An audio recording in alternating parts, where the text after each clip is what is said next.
Hello and welcome, my beautiful Pisces. Brenda here with your general daily vibe from your guides' messages for December the 26th. Welcome to Boxing Day. All right, let's see what we have. Starting off, you have the card. We have the card, not for you. So something may not be happening we want, and we're being denied it. But I always say to people, rejection is God's protection. So when something doesn't come that we've been planning and wanting to happen, we have to look back, because usually later on down the future, we're going to look back with hindsight and say, wow, if that had happened, look where I'd be now. Or things wouldn't have worked out, or it wouldn't have been happy, or it was a risk. So things like that. There's times when it appears that no matter how deeply we desire something, no matter how hard we work at something, the result we seek always seems to elude us. You know, it's as if, it doesn't really get to be in the game. And we feel we're being, we're just watching from the sidelines. The appearance of this card coming into this reading today, it indicates that we are not going to attain what we want right now. That indeed our dreams for the exact things will not be fulfilled. It's a time to radically accept that not everything is available to us when we want it. We need to take heart, for there are benevolent forces who desire the best for us and have a much clearer idea of what it is, what we need to have for our highest good.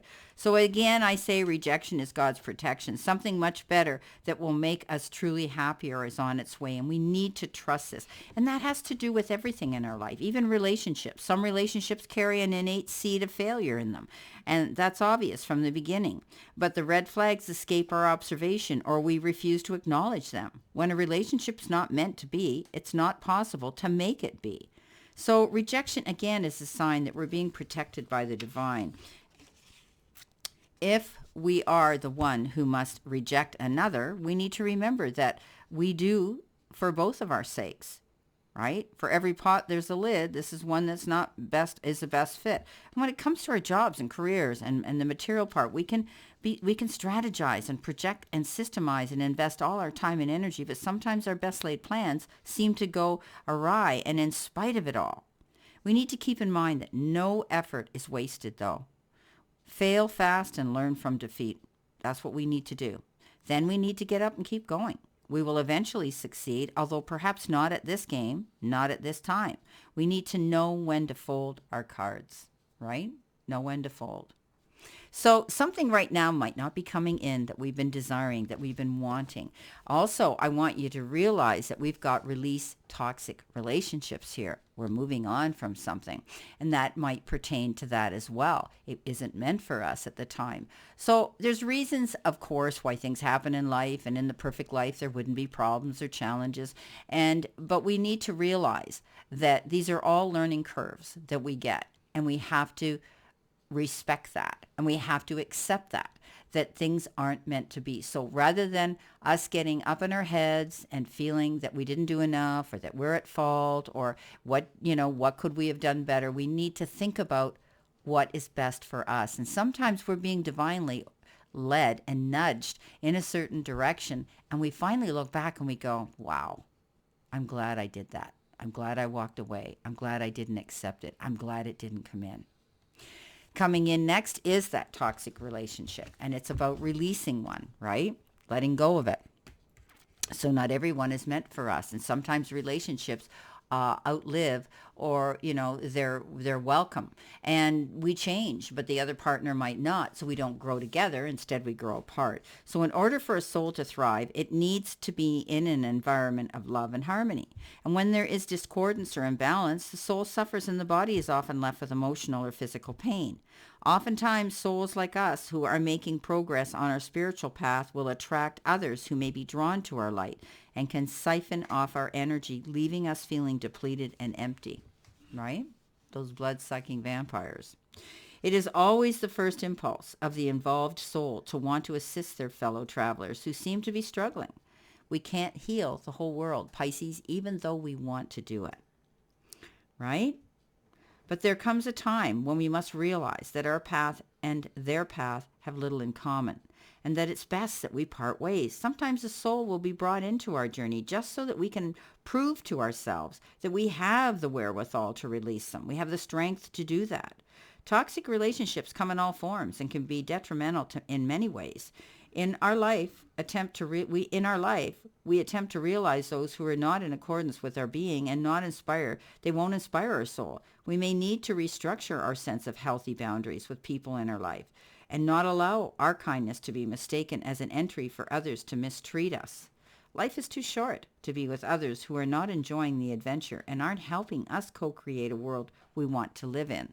So releasing, letting go of relationships, friendships, acquaintances, situations with people in our lives who aren't there to support us completely and 100%. And that's, we can have disagreements, we can have debates.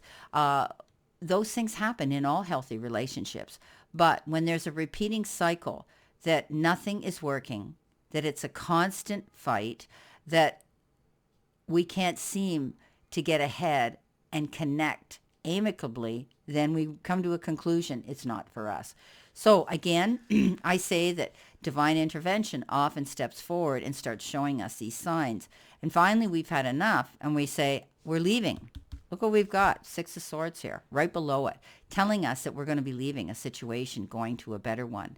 This is leaving troubled waters and going to calmer shores. And often in some tarot decks, it shows someone sitting in that boat with us as we're rowing away and looking towards the shores ahead of us. And that means we're only going to allow those now in our soul pod, in our soul circle of friends, and in our circle of light from here on in, because we're not going to allow people who are going to suck our energy out of us and not reciprocate and do courtesy and love in a relationship.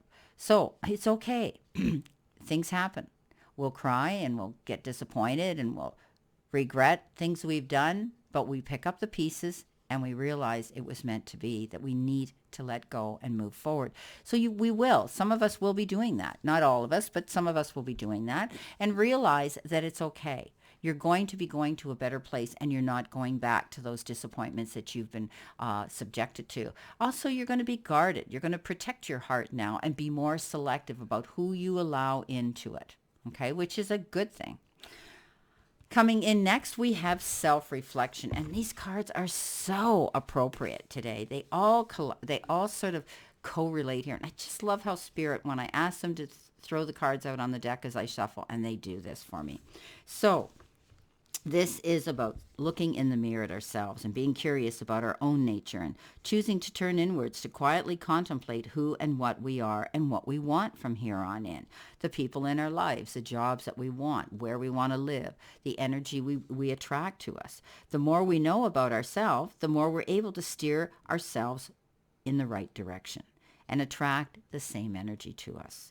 We need to know what we believe and why, and yet be open to the development of new beliefs and ways of being, okay? And not be afraid to look deeply into ourselves, not be afraid to go forward and think about, some people are not sure exactly how to self-reflect, and so don't even try. And to change this, examine the various ways to self-reflect during a regular 5-minute recap of the day as we commute home or before dinner. We need to sit quietly and think about all that has happened and our reactions to it on this moon, every moon cycle that comes in.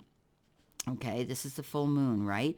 And this is where we release, we let go of things, we reflect, right?